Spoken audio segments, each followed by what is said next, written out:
आपको हम ले चलते हैं आपके कक्षा 12 के इंग्लिश प्रोज से चैप्टर 1 जिसका नाम है a girl with A basket. और इसके राइटर का नाम मैंने पिछले पैराग्राफ में बताया ही था। राइटर का नाम क्या है? William C Douglas. तो आइए दोस्तों, मैं ये सेकेंड पैराग्राफ ब्लैक बोर्ड पे मेंशन कर दिया हूँ। ऐसा मैंने इसलिए किया है जिन विद्यार्थियों के पास अगर वो किताब नहीं है इंग्लिश की तो वो बड़े आसानी से इस स्क्रीन पे जाएगा ब्लैक बोर्ड पे, और ब्लैक बोर्ड पे मैंने सेकेंड पैराग्राफ को लाइन टू लाइन मैंने लिख दिया है। तो जैसे जैसे मैं आपको इंडिकेट करता जाऊंगा आप उसे ध्यान देंगे।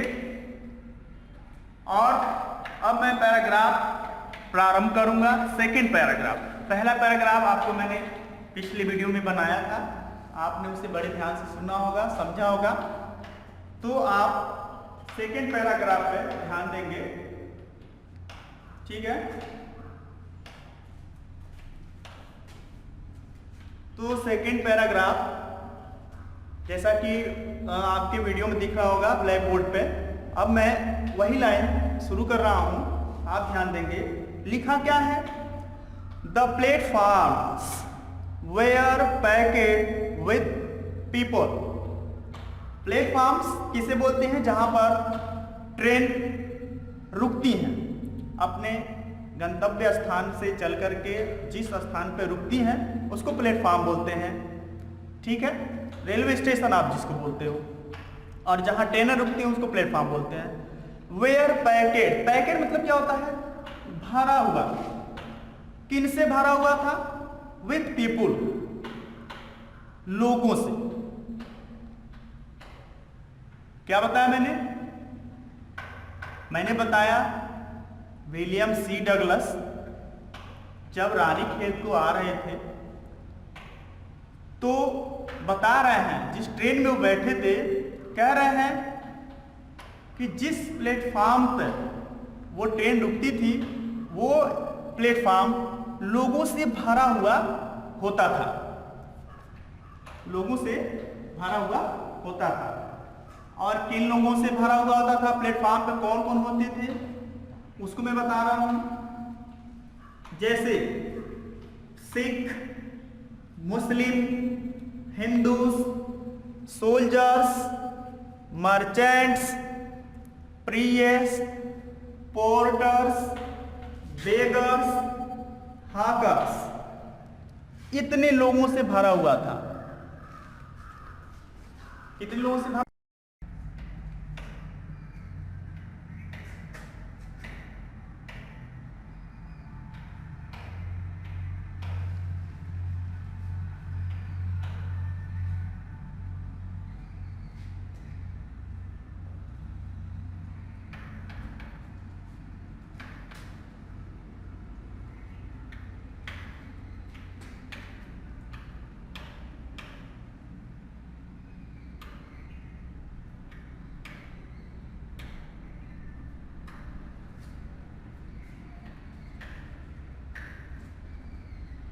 तो मैंने कहा बताया था?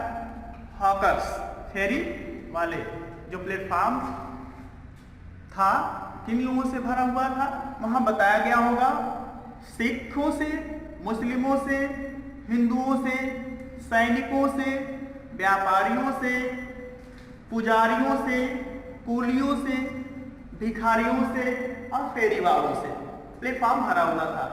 और लेखक ने भी बताया ऑलमोस्ट एवरी वन, लगभग सभी लोग, ऑलमोस्ट एवरी वन मतलब सभी लोग लगभग, वाज बेयरफुट, वाज बेयरफुट मतलब नंगे पैर थे, लगभग सभी लोग नंगे पैर थे। एंड ड्रेस्ड, और जो कपड़े पहने हुए थे, ड्रेस उनका जो पोशाक जो था, इन लूज मतलब ढीले ढाले, उनके जो कपड़े थे ढीले ढाले थे। और व्हाइट गारमेंट, और किस रंग के थे?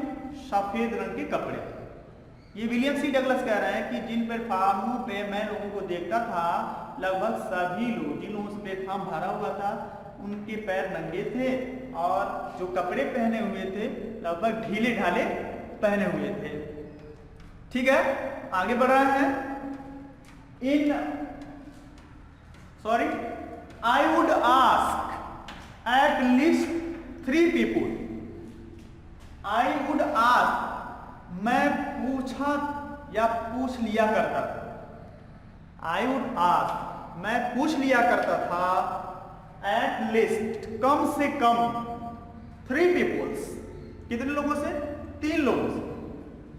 ये विलियम सी डगलस कह रहा है। मैंने बताया पहला पैराग्राफ में कि जैसे ही ट्रेन स्टेशन पर रुकती थी तो क्या करते थे विलियम सी डगलस? दरवाजा खोल देते थे और प्लेटफार्म पर टहलने लगते थे। तो टहलते क्यों थे? वो प्लेटफार्म पर 3 लोगों को, ऐसे लोगों को ढूंढते थे। वही कह रहा है कि मैं ऐसे 3 लोगों से पूछ लेता था जो कम से come before I could find one, जिससे कि मैं उनसे बात करने से पता लगा सकूं, उन तीनों से बात करने से पता चल जाए कि वन हु इंग्लिश, जो अंग्रेजी बोल सकता था। क्योंकि विलियम सी डगलस एक अमेरिकी लेखक थे और अमेरिका का लैंग्वेज जानते ही आप लोग, स्वाभाविक है इंग्लिश उनका। तो भारत में उस समय कितने लोग इंग्लिश जानते थे? बहुत कम लोग जानते थे। इसीलिए लेखक जो था प्लेटफार्म पर जब उतरता था तो प्लेटफार्म पे भरे लोगों में से किसी 3 ऐसे व्यक्ति को चुनता था जिनमें से कोई एक इंग्लिश बोल लेता था। क्यों इंग्लिश बोल रहे उसको ढूंढ रहा था? क्योंकि इंग्लिश की भाषा इंग्लिश में ही समझी जा सकती है। जो अंग्रेज व्यक्ति है उसको अंग्रेजी बोलेंगे तभी तो वो समझेगा। इसीलिए लेखक देखो कितना दिमाग लगा रहा है कि वो प्लेटफार्म में से किसी ऐसे व्यक्ति को ढूंढता था जो अंग्रेजी बोल सके ताकि इसकी भाषा को समझ सके। वही कह रहे हैं विलियम सी डगलस। तो अब जब पता लगाते थे कि ये अंग्रेजी बोल लेता है व्यक्ति, तो देखिए कहाँ की बातें कर रहा है। वही कह रहे हैं वी वुड टॉक, हम लोग बात करते थे। वी वुड टॉक, हम लोग बात करते थे। कहाँ की बात करते थे? वर्ल्ड अफेयर्स, सांसारिक या वैश्विक, अफेयर्स माने मामलों के या बातों पर। जो अंग्रेजी बोल लेता था लेखक के साथ, तो लेखक उससे क्या बात करता था? उस संसार के बारे में बात करता था। एंड एवरी मेजर टॉपिक, और प्रत्येक मेजर टॉपिक मतलब क्या होता है? मुख्य विषयों पर। मेजर टॉपिक्स मतलब मुख्य विषयों पर बात करता था। किसके मुख्य विषयों पर? द न्यूज, उन समाचारों के, ऑफ द डे प्रोड्यूस्ड, उस दिन के समाचारों में जो निकला हुआ होता था, उन मुख्य विषयों पर तथा वैश्विक बातों पर वो चर्चा करता था। कौन? William C Douglas. एक बार और समझ लीजिए क्यों वो ऐसे व्यक्ति को ढूंढता था जो अंग्रेजी बोल लेता था? इसलिए कि मैं आसानी से उसकी भाषा समझ जाऊंगा, क्योंकि वो भी अंग्रेजी बोलता है, मैं भी अंग्रेजी बोलता हूं। तो लोग बात क्या करते थे? इस संसार के मामलों के बारे में बात करते थे और उस दिन के निकले समाचारों के जो मुख्य विषय होते थे, मुख्य बातों पर वो लोग चर्चा करते थे। और लेखक ऐसा करता क्यों था? आगे देखिए बता रहा है। In this way, in this way का मतलब क्या होता है? इस तरह से। ऐसा करता क्यों था लेखक? वही बता रहा है। इस तरह से कह रहे हैं William C Douglas, I was trying, मैं कोशिश कर रहा था। आई वॉज ट्राइंग, मैं कोशिश कर रहा था to get a feel of the pulse of the nation. कह रहे हैं फील मतलब महसूस करना, जानना। क्या? पल्स ऑफ द नेशन मतलब होता है राष्ट्र की भावना। ऐसा करके कह रहा है कि मैं ऐसा इसलिए करता था कि मैं उस राष्ट्र की या राष्ट्र के लोगों की क्या भावना है उसके बारे में मैं जान सकूं। क्योंकि हर एक राष्ट्र की जो भावनाएं होती हैं, नियम जो होते हैं, कानून जो होते हैं, वो क्या होते हैं, अलग अलग होते हैं ना।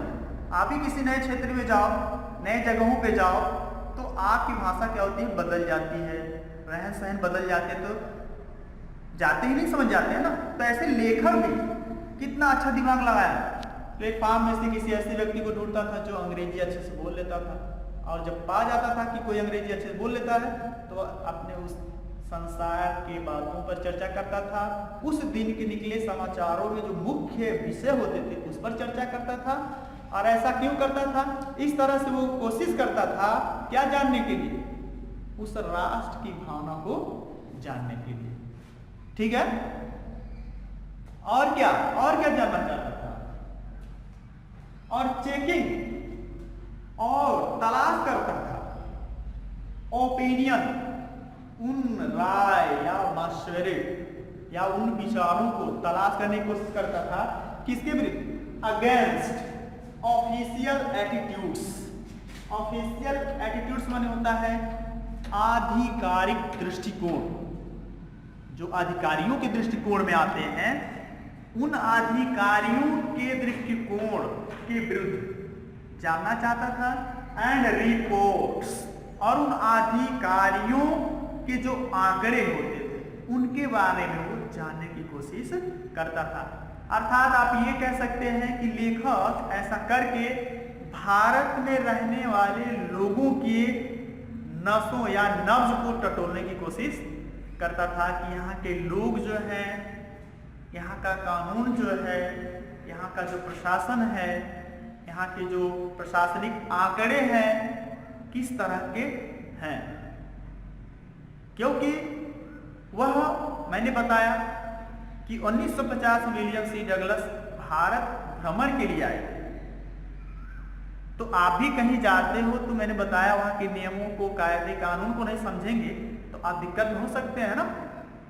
तो दिक्कतों को दूर करने के लिए सबसे पहले हमारी जो लैंग्वेज समझ सके, हम ऐसे व्यक्ति को ढूंढते हैं और वहाँ के मामलों के बारे में बातचीत करते हैं कि यहाँ का क्या रवैया है। और इस तरह जब हम समझ जाते हैं तो हमारे लिए क्या हो जाता है, आसान हो जाता है। ठीक है, इस पैराग्राफ का जो वर्ड्स मीनिंग है मैं यहाँ नीचे दिखा रहा हूं, आप ध्यान देंगे। पैकेट मीन्स होता है भरा हुआ। मर्चेंट्स व्यापारी, प्रीएस पुजारी, पोर्टर्स कूली, हॉकर्स फेरी वाले, बेयरफुट नंगे पैर, पल्स ऑफ द नेशन राष्ट्र की भावना, एटीट्यूड व्यवहार या दृष्टिकोण कह सकते हैं। विद्यार्थियों, ये पैराग्राफ आप एक बार फिर से ध्यान से देख लेंगे ताकि आपको समझ में आ सके। आप रिपीट करेंगे इसको तो आपको समझ में आ जाएगा। नेक्स्ट पैराग्राफ बाद में आपको बताएंगे। ठीक है, धन्यवाद। हेलो विद्यार्थियों, एक बार फिर आपका स्वागत है श्यामामल गर्ल्स इंटर कॉलेज तमहिया गोरखपुर में। मैं हूं अखिलेश कुमार गुप्ता, इंग्लिश टीचर। आपके लिए लेके आए हैं क्लास 12 के first chapter a girl with A basket का पैराग्राफ 3, जो मैं श्यामपट पे पैराग्राफ मेंशन कर दिया हूँ। जो भी विद्यार्थी मेरी और तरफ ध्यान दे रहे हैं, मेरी ओर ध्यान दे रहे हैं, वो एक बार ब्लैक बोर्ड पे भी ध्यान देंगे, मेरी आवाज़ पे भी ध्यान देंगे।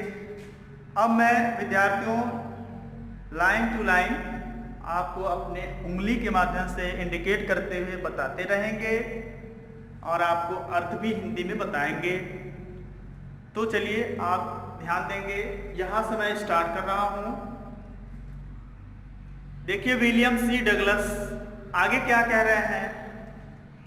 जिस रास्ते से वो जा रहे हैं वो रास्ता किस तरफ जा रहा है, वो भारत में आ चुके हैं। तो देखिए बता रहे हैं द रूट ले through one of the richest of India's agricultural areas.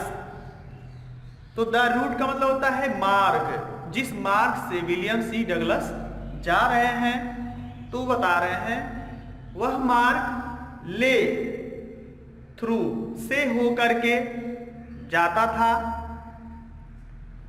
One of the richest of India agricultural area. Agricultural मतलब होता है कृषि प्रधान, एरियाज माने क्षेत्र, और इंडियाज, इंडियाज का मतलब भारत के।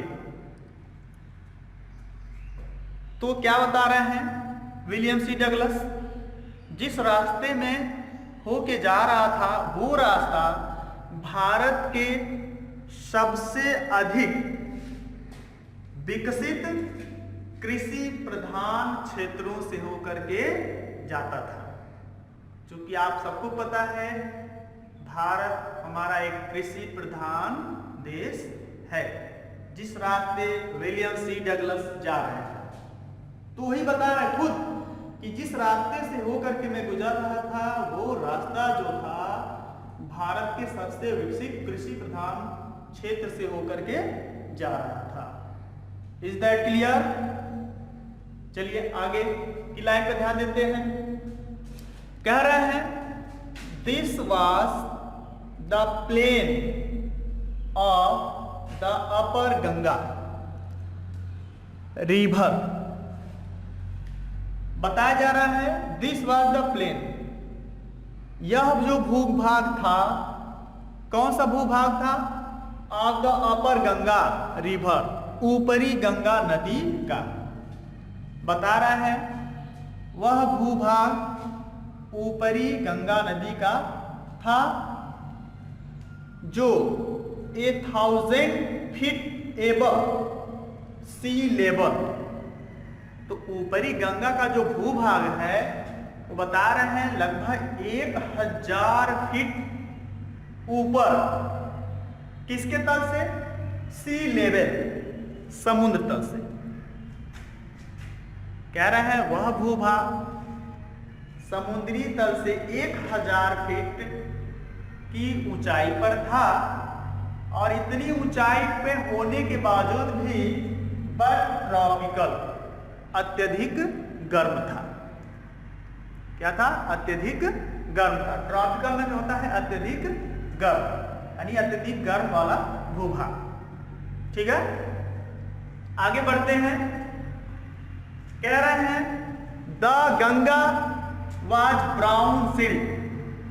गंगा का जो मिट्टी है कैसी है, किस रंग की है? ब्राउन। ब्राउन मतलब भूरी या मटमैली कह सकते हो, यानी गंगा जो है मटमैली मिट्टी वाली है। और क्या है? Swollen with flood waters.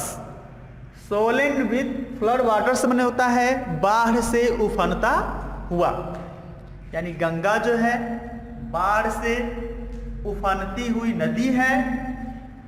और इसकी उफनती हुई नदी की जो पानी है बता रहा है इट्स ओवरफ्लो, बिल्कुल इसका जो उफनता हुआ पानी है, इनंडेटिंग मतलब बाढ़, इसके उमड़ते हुए जो बाढ़ है या सैलाब जो है वो क्या किए हैं? Thousands of acres of rice, हजारों चावल की भूमि को क्या किए हुए हैं? ऊपर उफानते हुए बह रहे हैं। कहने का मतलब क्या? बाढ़ का जो उफानता हुआ रूप है, जो धान की खेती वाली योग्य भूमि है वो हजारों एकड़ धान की खेती के ऊपर क्या हो रहा है? बह रहे हैं। धान बोए गए होंगे, हजारों एकड़ की जो बात कर रहे हैं लेखक, उसके ऊपर से एकदम उफान करके, यानी पानी जो है फसलों के ऊपर से समझ लीजिए वो उफन रहा है। तो वो विलियम सी डगलस बता रहे हैं। और क्या बता रहे हैं? टू द नॉर्थ, वही बता रहे हैं उत्तर दिशा। किस दिशा में? टू द नॉर्थ, ठीक उत्तर दिशा में। वेयर जंगल्स, क्या पाए जा रहे हैं? जंगल पाए जा रहे हैं। उत्तर दिशा में जंगल पाए जा रहे हैं और उन जंगलों की बात कर रहे हैं। ग्रेट एक्सपांसेस, बड़े बड़े फैले हुए। ग्रेट एक्सपांसेस मतलब बड़े बड़े फैले हुए। ऑफ ग्रास, क्या फैले हुए? घास, जो हायर देन ए मैन्स हेड, हायर अत्यधिक लंबे या ऊंचे, किनकी तुलना में? बता रहे हैं देन ए मैन्स हेड, व्यक्ति के सिर से भी ऊंचे। क्या बता रहे हैं विलियम सी डगलस? जो उत्तर दिशा में लंबे लंबे जो घास हैं, फैले हुए हैं, उन घास की ऊंचाई बता रहे हैं कि एक व्यक्ति के सिर से भी ऊंचे दिखाई दे रहे हैं या बढ़े हुए हैं, जो घास पाए जा रहे हैं उत्तर दिशा में। और क्या बता रहे हैं? And unbroken except for an occasional clump of trees. Unbroken माने क्या होता है? लगातार। अनब्रोकन मतलब क्या होता है? लगातार, कतारबद्ध। क्या? Except for an occasional clump of trees. Clump of trees माने होता है पेड़ों के झुरमुट। क्लम्प ऑफ ट्रीज का मतलब क्या होता है? पेड़ों के झुरमुट। एंड ओकेजनल माने क्या होता है? लंबे लंबे। एन ओकेजनल मतलब लंबे लंबे कह सकते हैं। तो यूं समझ लीजिए क्या बता रहे हैं कि नॉर्थ में यानी उत्तर दिशा में घास जो इतने लंबे लंबे हैं, कितने लंबे लंबे हैं? जो एक व्यक्ति के सिर से भी ऊंचे उगे हुए हैं। और क्या बता रहे हैं? बड़े बड़े जो पेड़ों की झुरमुट है, विशालकाय, कतारबद्ध में है। और यही चीजें स्थान जो बता रहे हैं घास के जो मैदान हैं और विशालकाय कतारबद्ध पेड़ों के जो झुरमुट हैं, वो क्या बन चुके हैं? अब वही बता रहे हैं द होम, वो घर बन गए हैं। किनके लिए? ऑफ टाइगर्स, बाघों के, एलिफेंट्स, हाथियों के, पाइथॉन्स, अजगरों के, एंड कोबरास, और नागों के, जो सर्प होते हैं। पाइथॉन्स माने अजगर होता है और कोबरा मतलब नाग। इसका मतलब ये हुआ कि जो उत्तर दिशा में लंबे लंबे घास पाए गए हैं, विशालकाय कतारबद्ध पेड़ों की जो झुरमुट हैं, इन स्थानों पर कौन कौन लोग निवास कर रहे हैं? कौन कौन है? तो कौन कौन है? टाइगर है, हाथी हैं, अजगर हैं, कोबरा हैं। तो ये कौन कह रहे हैं? इनका वर्णन कौन कर रहे हैं? विलियम सी डगलस कर रहे हैं।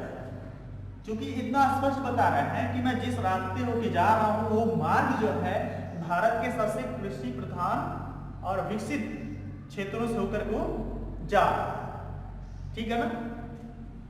तो अब बच्चे यहाँ वर्ड्स मीनिंग भी है, आपको वर्ड्स मीनिंग यहाँ हम इंडिकेट कर रहे हैं। रूट मीन्स होता है मार्ग या रास्ता। एग्रीकल्चरल मीन्स होता है कृषि प्रधान। ट्रॉपिकल मीन्स होता है अत्यधिक गर्म। यहां पे भी है सिल्ट मीन्स होता है मिट्टी। Solan with flood water means होता है बाढ़ से उफनता हुआ। इनंडेटिंग मीन्स होता है बाढ़ या सैलाब। ओके, बाकी शेष पैराग्राफ आपको अगले पार्ट में बताऊंगा।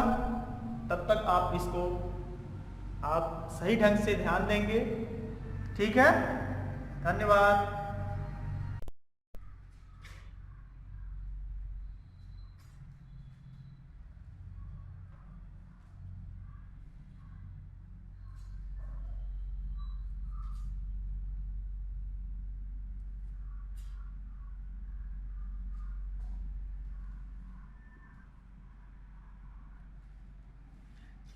हेलो विद्यार्थियों, एक बार फिर आपका स्वागत है श्यामा माल गर्ल्स इंटर कॉलेज अवैया गोरखपुर में। मैं अखिलेश कुमार गुप्ता, इंग्लिश टीचर। आज आपको पैराग्राफ 3 का शेष भाग बताऊंगा, हिंदी एक्सप्लेन करूंगा। आप देख सकते हैं ब्लैक बोर्ड पर शेष भाग के जो लाइन्स हैं मेंशन कर दिए गए हैं। आप इन्हें बखूबी ध्यान देंगे। अब हम इस शेष पैराग्राफ को अपने उंगली के माध्यम से पढ़ेंगे और आपको उसका हिंदी एक्सप्लेन भी करेंगे। राइट? तो आप तैयार हैं? चलिए सभी लोग ध्यान देंगे सामपट पे। देखिए विलियम सी डगलस क्या कह रहे हैं।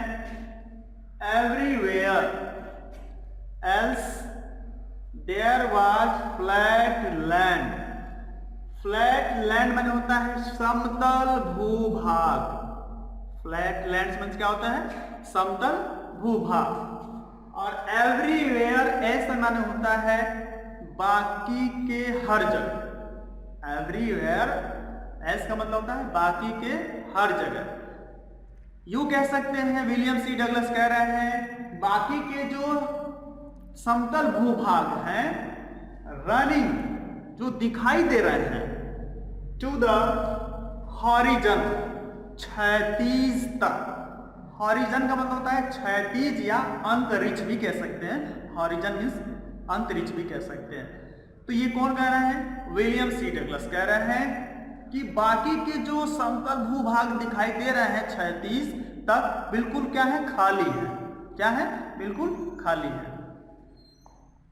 बट लेकिन डॉटेड हियर एंड देयर।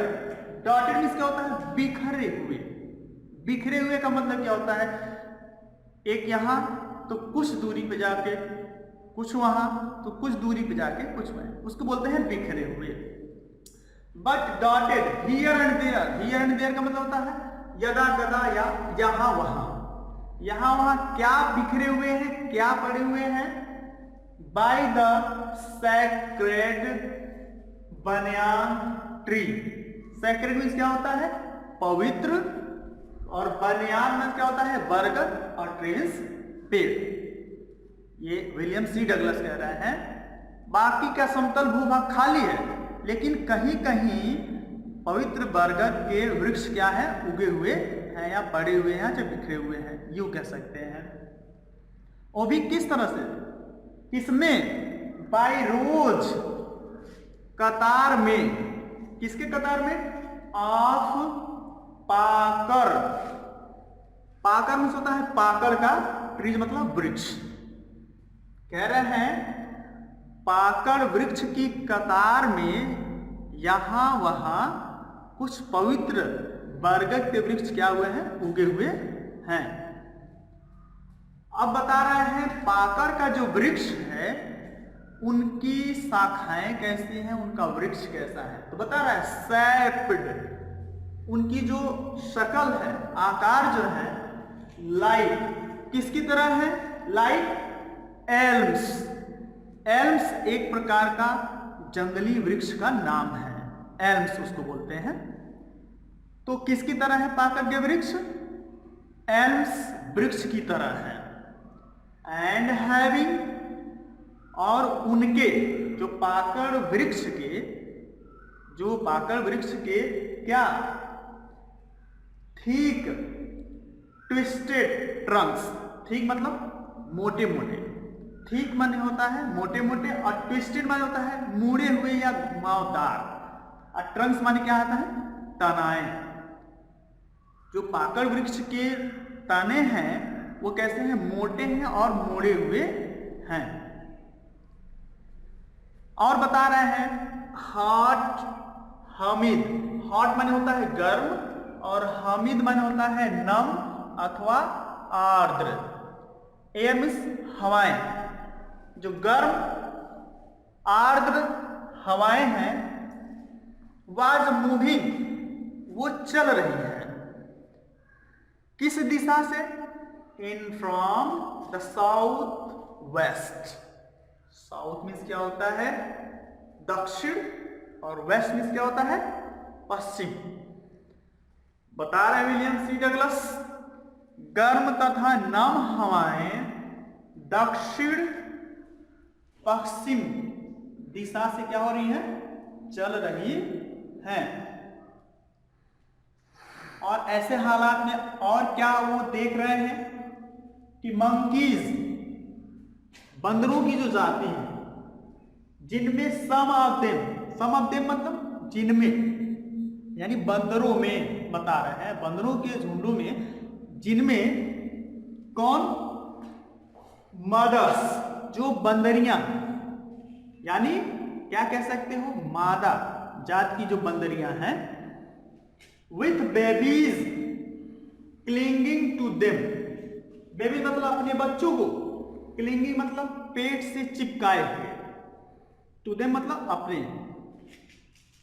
बंदरों में जो बंदरियां हैं मादा जात की, वे अपने बच्चों को अपने पेट से चिपकाए हुए हैं।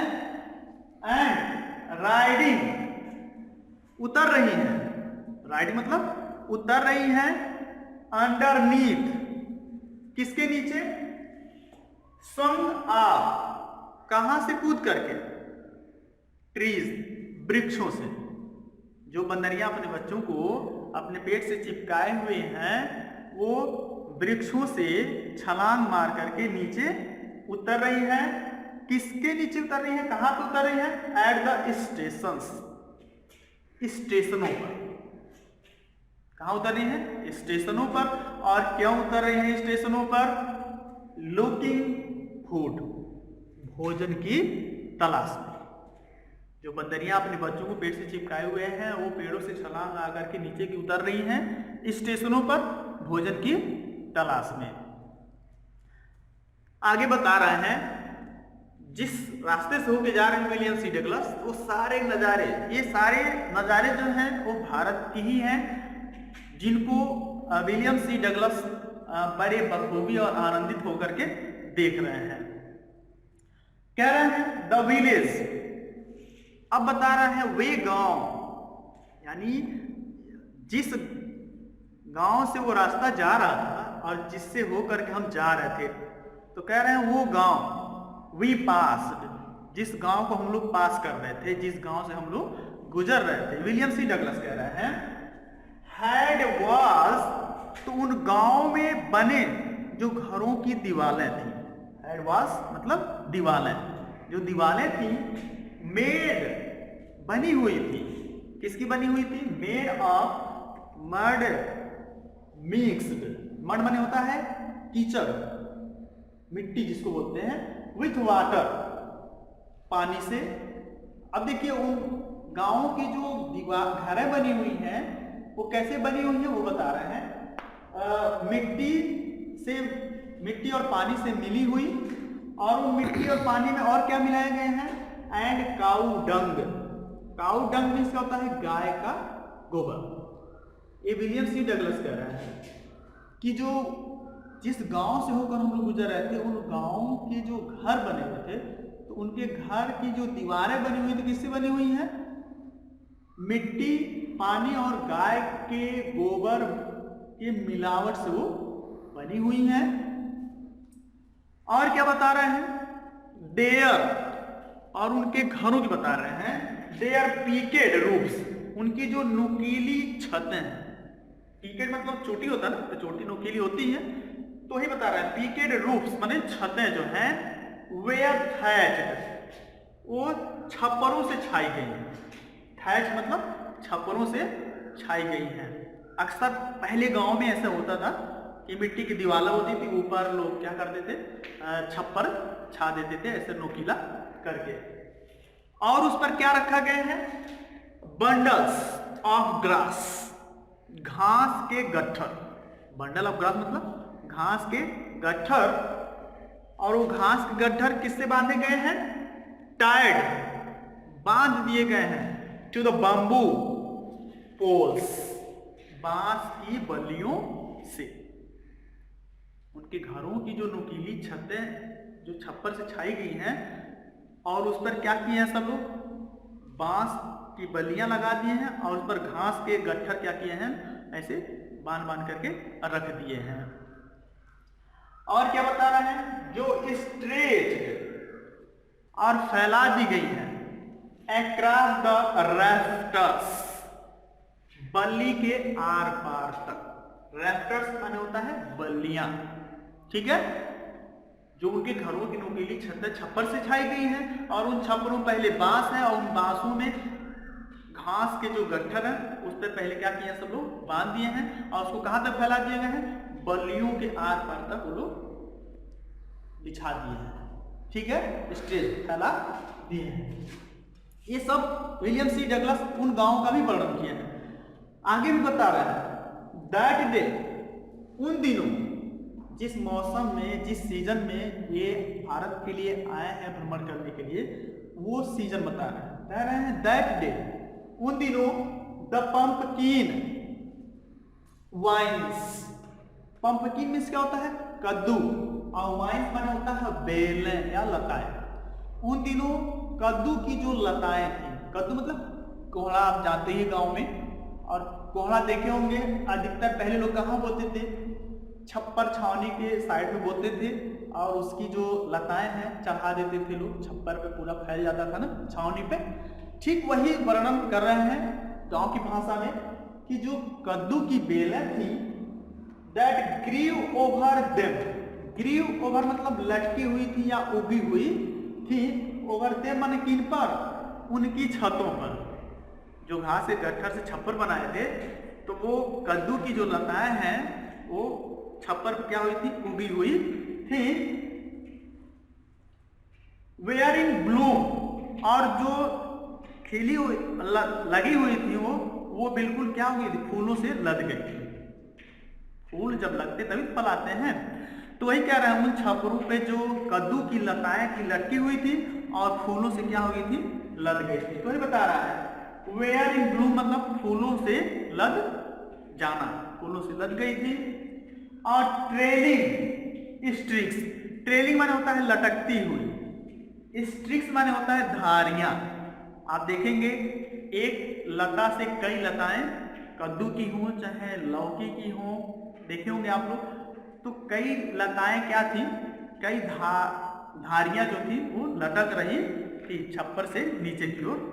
आप केवल गांव की भाषा में आप समझिए कि छप्पर पर कोई कद्दू लौकी बो देता है, तो उसकी जो लताएं होती हैं, बेलें जो होती हैं, क्या होती हैं, छावनी, तो छावनी पे पूरा छा ही जाती हैं और नीचे लटक सी जाती हैं, और फूल उसमें क्या होते हैं, लद जाते हैं, फूल लग जाते हैं। तो ही कह रहा है फूलों से लदी हुई थी। और वो भी कह रहे हैं किस पर लदी हुई थी, आप येलो,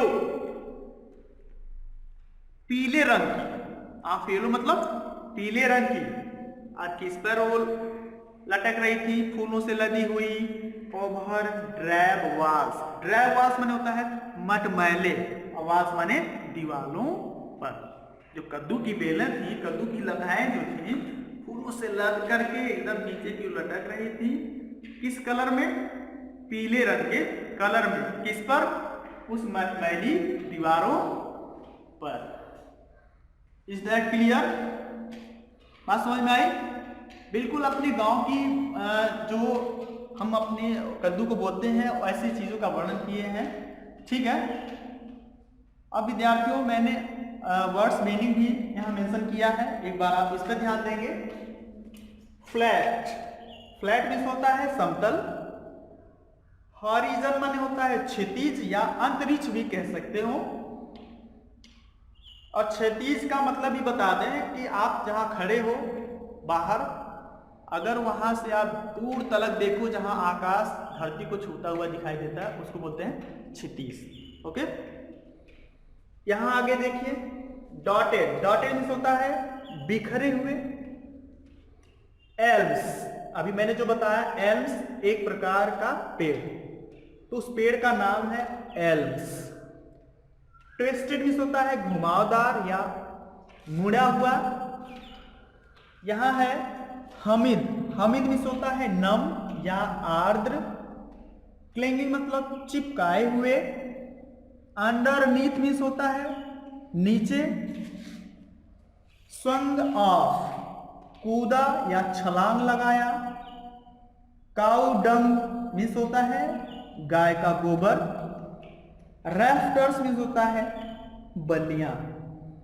ठीक है विद्यार्थियों, ये आपका फुल पैराग्राफ हो गया। आप इसको बड़े ध्यान से वॉच करेंगे, सुनेंगे भी, और बिल्कुल आप एक फेयर कॉपी बनाएं और इसको तैयार करें। ठीक है, धन्यवाद।